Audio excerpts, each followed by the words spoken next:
الرحمن الرحيم، والصلاة والسلام على أشرف المرسلين سيدنا محمد وعلى آله وصحبه أجمعين. النهاردة هنعمل فيديو جديد إن شاء الله، فيديو طبخ. أنا النهاردة هعمل طبخ بسلة ولحمة.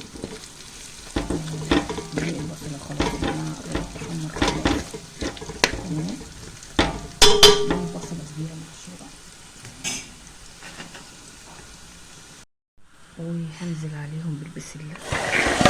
تمام، خلاص كده انا نزلت بالبسلة عليهم.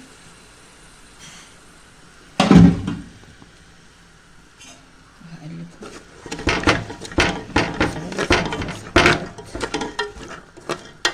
كده. خلاص كده البصل بتاعي اتحمر، وهنديهم الصدمة كده يعني 5 دقايق يتشوحوا مع بعض، وبعدين هضيف الطماطم عليهم من فوق عشان يتسبكوا مع بعض. كده يا جماعة الصدمة خلاص خليتها البسلة. هنزل بقى عليها بايه؟ عصير الطماطم عشان تتسبك، وهسيبهم يتسبكوا مع بعض، وبعد كده هنشوف هنعمل ايه دلوقتي. انا هنا حضرت البسلة زي ما انتم شايفين. البسلة دي قصدي الجزر يا جماعة، معلش.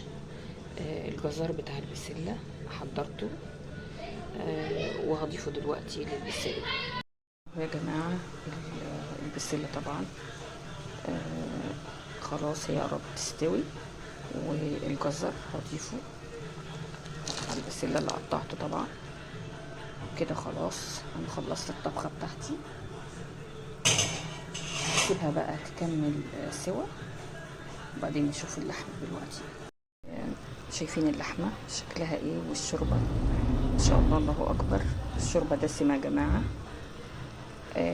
طبعا انا حطيت بصلة، وحطيت ورق لورا، وحطيت لها ملح ابيض وفلفل اسود وحبهان، وهحط جزر دلوقتي. فحتة لحمة ما شاء الله الله اكبر، يعني اللهم بارك، حلو قوي اهو يا جماعة. والجزرتين اهم. تمام كده، شوربة حلوة قوي، شوربة دسمة، شوربة اللحمة. والأكلة النهاردة حلوة قوي قوي قوي. عملنا بسلة مع بعض بجزر ولحمة، وهنعمل الرز دلوقتي حالا. طبعا الرز اهو يا جماعة متحمر خلاص.